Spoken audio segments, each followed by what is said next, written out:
Welcome to Community Connections, an online workshop designed to bring you much needed advice, support and information. Here at New Roots Community Group, we felt that it's really important to support you, the community, the best way we can through the current ever-changing social and economic climate. So today's theme is career, and I have the wonderful Kerrita and Remi here with me, and we are going to be bringing you some gems, so make sure you've got your pen and paper ready because we are going to, our aim here is to enrich your lives, and we really hope that we can do that. So to start us off, I have what I think is a very important question, and it's the who you are, what you do, but most importantly, your why. So what is your driving force? What is the thing that kind of gets you up and keeps you going? You want to go for it? Okay, I can start. Hi everyone, I'm Kerrita McClaughlyn. I'm an international career coach. And my why is I want to see Black women win, especially in corporate. And many people are like me. We didn't have like family and generational wealth or generational knowledge working in mega companies. So I want to pass on that playbook and see Black women win. Amazing, thank you. And my why, I guess, is a difference. I think that we've seen a lot of the same in terms of building or even working in a corporate environment, and I don't fit within that space. I've never fitted within that professional, do things this way. I'm dyslexic, so mine is really about showing another way. And the bigger thing, like the overarching part of that, is generational wealth. Yeah. Big. Thank you so much. So before we move on to the questions, if I could just get you to tell the audience where they can find you, how they can get in contact with you, just so that and we'll put it in the description, but just to let them know. So I give career advice on my Instagram. It's at Kerrita McClaughlyn, and my website is www.kerritamclaughlyn.com. And you can find me mostly on Instagram at I am Remi Ray, and also at remiray.co.uk and .com. Amazing, thank you. So let's get straight into the questions. Yes. So my first question for you, Kerrita, is, so something I've heard you speak about is a career roadmap. So if you could just break down for us, what is a career roadmap? Okay, I'll try to be brief. This is my soapbox. So what I have observed 20 years working in multinationals, in journalism and consultancies, is that people come in to work, they take the job, and they have no plan for, okay, how they're going to move up within this company or how they're going to plan out their career. So at its core, a roadmap is have a plan. Don't just accept a job and you're like, oh, they're going to promote me, let me just sit here, or someone's going to notice I do a good job. Nobody notices. One of the best advice I ever had from a manager is you are accountable for your own career. And it has served me very well. So when I go into a company now, I get the job description of my boss and my boss's boss, and I map my skills against that. So what is it going to take to get to that next role? And what is it going to take to get to the next one? And who in this company do I need to network in? So networking isn't about just external. You have to network within your company. So who are the movers and shakers? Make sure they know you, you know them. Make sure you're doing projects with them. So when it's time for promotions and races and opportunities, your name is on everyone's tongue. Advocacy. Because sometimes with your career, you put so much effort into getting the role, and then get you the role. relax. It's like, oh, I've got the role. Yeah, but it's true. The direction, what's next? So I guess the career roadmap is all about having that direction to kind of keep moving forward, and just having a goal, having somewhere to get to. Yeah. And I really liked that tip about knowing your boss's job role, because you have to keep upskilling. Like a lot of us get out of university, get out of school, and we're like, we're done with school. No, especially in modern corporate world, you're as good as your last skill. Yeah. So these certifications, like Google is offering free university. Take those, digital marketing, just take different skills. Even if you don't think it's relevant to the job you're doing, it will be useful somewhere along the line. So I would say keep upskilling and keep having a plan. Where do you want to be in 3 years? Where do you want to be in 5 years? And make sure you're working towards that, but never go into a company and get comfortable. It's the worst mistake you could make. Woman after my own heart. Yeah. Okay, so my next question, so leading on from that, so what practical tips would you give somebody in terms of kind of creating or if they want to get started with a career roadmap, what practical tips would you give them in getting started? Yeah. So if they're already, if they're starting out, it's much easier because they can implement what I'm saying. Make sure you know what the next promotion is, that you're talking to your boss, etc. If you're in a company now, like mid-career, say you've been there 3 years, you haven't been promoted, etc., start taking some courses. Check if your company pays for courses. Do all of them. Try to do a lot of the free or low-cost courses, Coursera, like I said, Google, LinkedIn Learning. And you may, if you've been in a role 3-4 years and you haven't been promoted, you have to leave the company because they don't see you as a valuable asset. Amazing. So so it's being proactive in kind of your direction. And I guess like most people have, is it like progress meetings or like annual reviews, appraisals? Oh, that to that point. Sorry. Soapbox again. Do not wait for your 6-month or your annual review. You should be having regular catch-ups with your boss. I would say once a week or bi-weekly, and just showing them this is your progress, this is what you're working on. Check in with them. Look, what does our department have to deliver? What's your KPIs? How can I help you? Those conversations should be ongoing. So by the time you get to a 6-month or annual review, they know everything you've done. You don't have to go in with like this long checklist to defend yourself because you have been showing progress and delivery that entire time. So your boss is now an advocate for you in these meetings. But if you just roll up at 6 months or a year, like, what are you going to say? Oh, I delivered that. Well, somebody else probably took credit for it because you never told anyone. That regular checkup is a good one because that's something that I started to implement. Just going to my head and just being like, how's it going? Like, yeah, exactly. What can I do? How do you feel? Like not waiting for that kind of official, but just make sure there's that communication. And it actually did take me a while to be confident enough to do that because it was kind of like I got my job and then I'm a teacher. Yeah. Okay, cool. So you got comfortable. you got comfortable. Like I made it. Yes.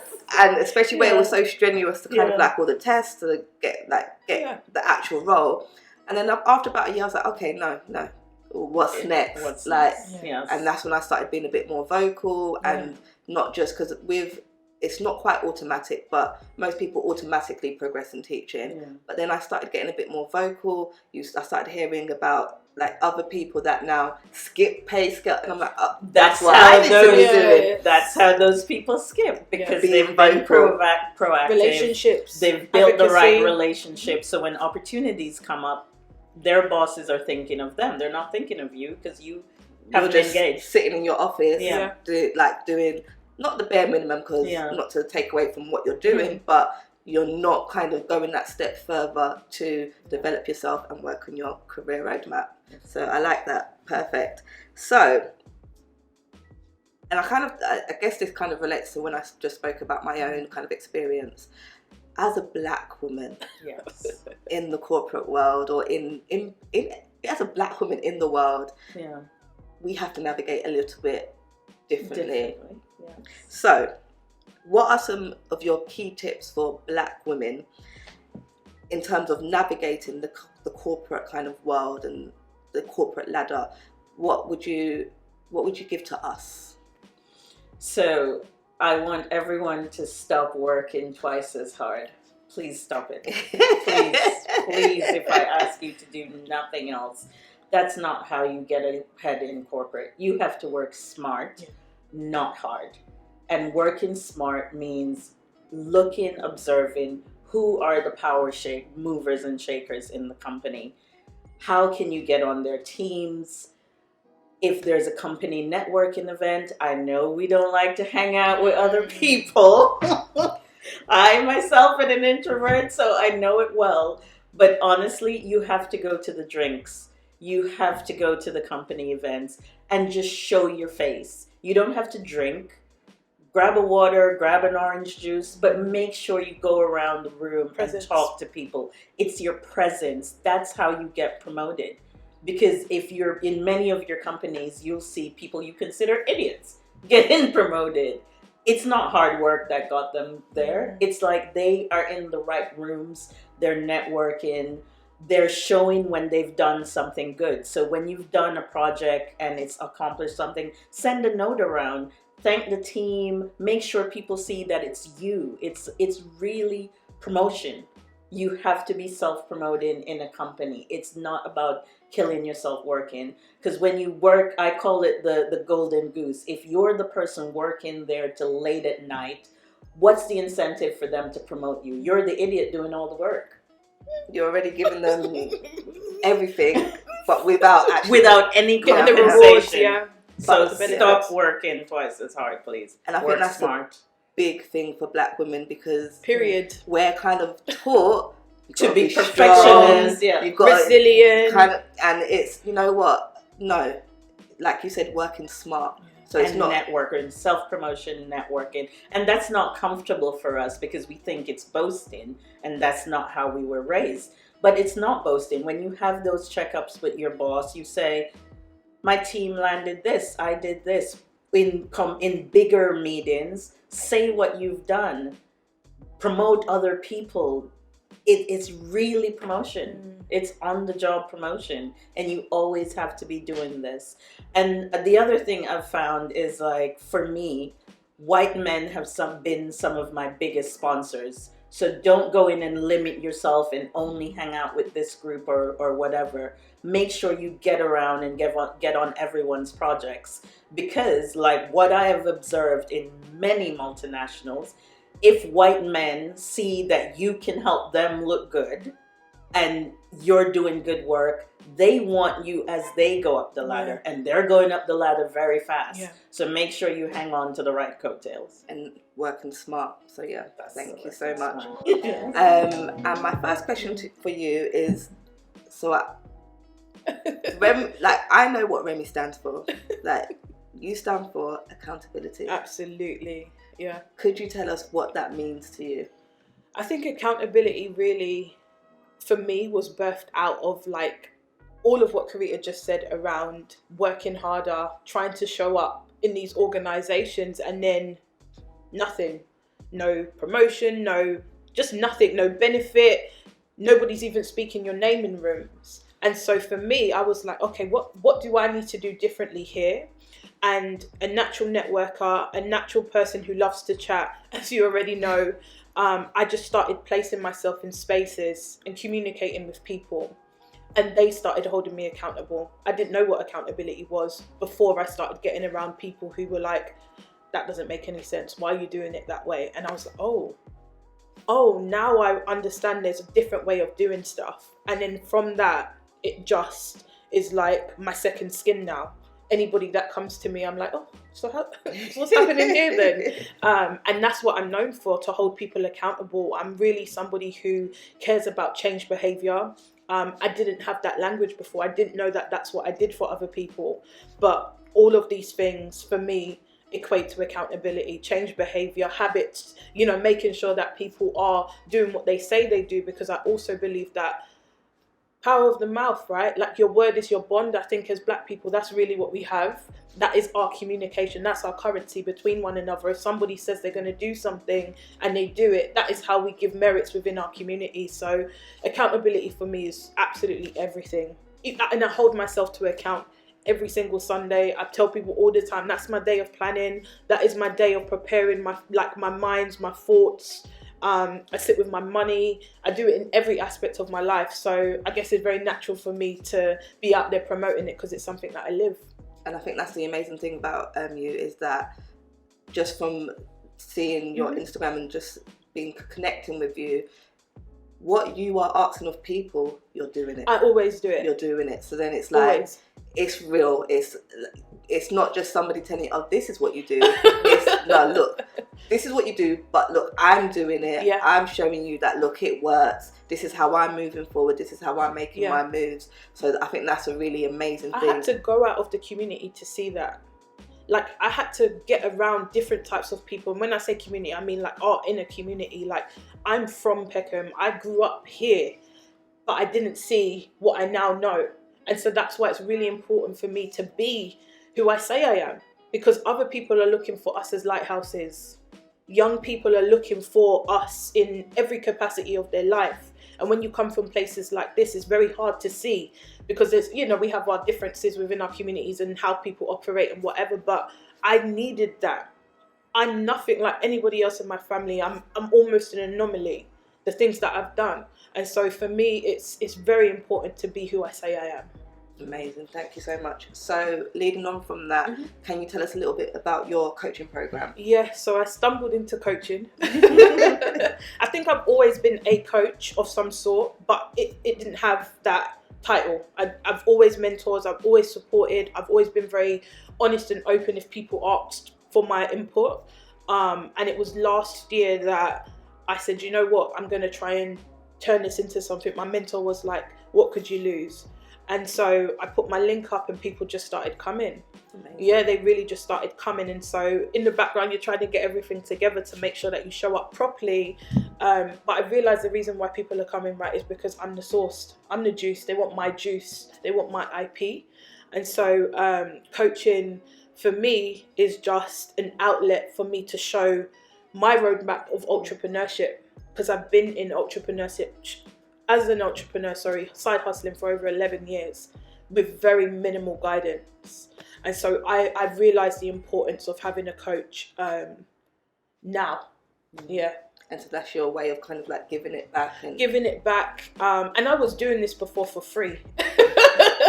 And so now it makes sense, especially with generational wealth being so important to me, especially with all the things that are going on with our youth and the future generations. I think it's important for people to understand how coaches and mentors and things play such a key role with your trajectory. And I'm glad that this language is now so fluid within our community. And I think that's an important thing as well in terms of like with the coaching. Sometimes before it wasn't kind of, it was, yeah, you got to do it. And you do it by yourself, and that's how you feel good, knowing that, oh, you've done it by yourself. But then I guess it's connecting the kind of, it's not about working harder. No. If someone's gone before you, it's about learn from them. Using what you can, and we have to be okay with knowing that, okay, I need to be coached by somebody. I might be good at this, but then there are areas of my life where I need to be coached, whether it be my finances, whether it be my career. It's not everything that I can do by myself. But this is my sister coach. Yeah. It's Kerrita that allowed me to see my value. I've been side hustling for 11 years. I also had a 9-to-5 job. Every business I'd done, even when I was on the biggest news outlets in the world, I still kept my job. Because I didn't have that understanding of my value. That's where she kicked in. Yeah, I stress that a lot with my clients. And to circle back to what you said about coaching, every big VP, CEO has coaches that the company pays for. Not even that they come out of their pocket for. So we have been sold a bill of goods that we have to do all of it by ourselves. Not true. And struggle on and be on the struggle bus.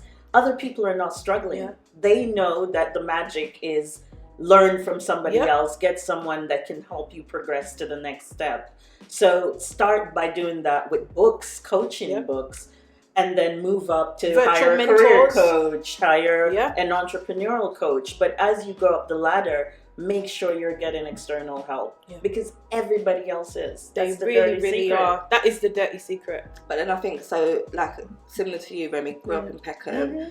We've been through it, yes. And it's that two-tier thing. It's also it not being accessible to you. And then as well as it not being accessible, it's that kind of thing of, but why would I need them? I want to do it myself. So it's breaking down both of those barriers. So making sure that we are there for the people that need us, and then showing them that, look, you do, like, I've done the Yeah. legwork. Like, let me help you. Yeah. Let me save you some of the struggle. Yeah. And it's just building that kind of community where we can be a community that support each other. You have to find your tribe. I think that's what you're basically saying, right? You have to find your tribe. I'm so solid. You see my support council, we rip each other to filth and then put each other back together. Like, I have so much support now because I'm open to it as well. A lot of people in our community aren't open to it. Yeah. So And I must say, a lot of people in our community don't reach back.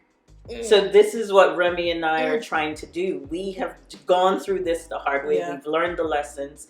We don't want you to repeat it, younger generation. But the people ahead of us didn't look back. Pass it back, We had to learn it the hard way. Yeah. So that's part of the things we're trying to break, that generational reach back and tell someone how you do it. Ajar. Leave the door open so somebody else can bust it open.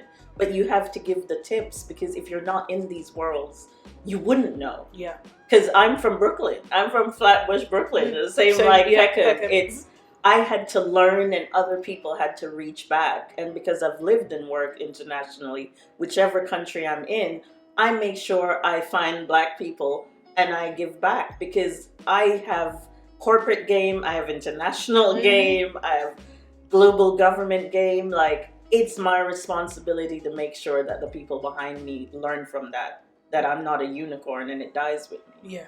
And I think that's the beauty of social media. I know social media has its, but that's the beauty. It allows us to connect with so many people.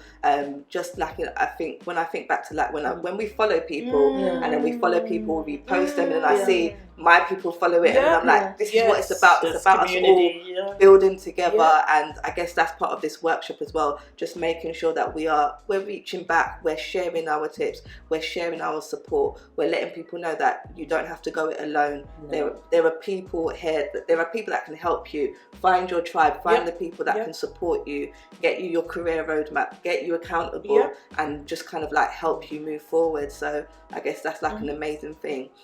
So my last question for you, Remi, what tips would you give, because I know you talk a lot about career as well, for somebody feeling stuck or undervalued? You got to move. You got to bust a move. You have to bust a move. I keep telling people over and over again, nothing changes if you don't. So like those books, you know, that can be your first entry to supporting yourself, self-development. I've got loads of virtual mentors. I've never met them in my life, you know what I mean? They're on social media. But then slowly but surely you build up the confidence in yourself through acquiring further knowledge, and then maybe you bust a move with a little coach, you know, or a mentor or something, or you put yourself in rooms where you can acquire more knowledge and, you know, build community. People want to give knowledge. That is what I've realized as well. People really want to help other people, but you have to be open. And so I say bust a move, talk about your story, let people know. People will gravitate towards the authenticity. And that's the biggest thing that's happened for me. As much as the more I talk, the more people come. And I think that's something you mentioned as well, that something that I think is vocal to you as well, is authenticity. And that is something that, when you have that, it makes such a big difference. Yeah. Makes such a big difference. It's I know my gifts. I've got the likable factor. People always draw to me. I'm very curious. So I spend my time just being nosy about stuff. I used to take myself to West End age 10 just to go and look around at all the designer stores because I loved fashion that much. I couldn't afford nothing, but I'm like, oh, Selfridges got new windows. Let me go and see what's going on in Selfridges or Harrods or whatever. And I would just immerse myself in difference. Nobody else wasn't doing that. Then when it was my time now to do fashion, people were like, what is she doing? I don't even understand. And then the next thing, you're on TV and your mum's calling you, you're like, oh my God. But if I wasn't curious, if I didn't dedicate myself to being a student of life, I would have never have had this experience that I've had. And honestly, I can say that my contribution to myself of being a curious person has allowed me to contribute to $1 billion industry, which is the plus size industry now. And that's just being a curious person, consistently learning, you know, researching, and busting a move for myself, you know, being active as well. So can I just plug Remi? Did you not go to China? Yes, I went to China. I went to Vietnam first, you know. I took myself to Vietnam. When I got to Vietnam, they're looking around. They're like, what in the whole entire world is this? But my dedication to fashion was what drew me to Vietnam. And then from Vietnam, I've taken other black women to China to source products, to, you know, coach. And we coach on the journey as well. So I'm like, no, not this. This is how you do it. This is how you order. This is how you liaise. So I know my impact, man. I know my impact, and a lot of that is come from my support council, Kerrita, and there's a few others in my circle as well. And these women just champion me. They champion me, and that helps with my confidence. Because of my dyslexia, I always felt like I wanted to be a teacher. I wanted to be a lecturer. I wanted to teach entrepreneurship in some capacity years back. But my dyslexia made me feel as though I couldn't. I said, now that's why I'm out here chatting about you're it. A teacher. Whoever you right, you're a teacher. Right. Because that's what we're all doing. It's about giving back, and it might not be the conventional way, but we are teaching, we are supporting, we are giving information. Back to the difference. That's exactly what I feel like my journey is about, just showing a different way. Amazing. So thank you so much, ladies. No, thank you for having us. I hope you have your pens and papers, because there were some amazing points there. Yeah. The career roadmap, and even me, I'm gonna go home. My boss's job role, just to be certain that it looks like I'm on the right path. Yeah. And how far away you are from that role, if you choose to do that. But you need information is everything. But I think it's just even the practicalness of it, because you might say, oh yeah, I want this and I want that. We might even, like a lot of time we say, oh, okay, I want to be making this amount, but you know, what is your roadmap to get there? Yeah. And what do you have to do from today? Just to touch on that, right?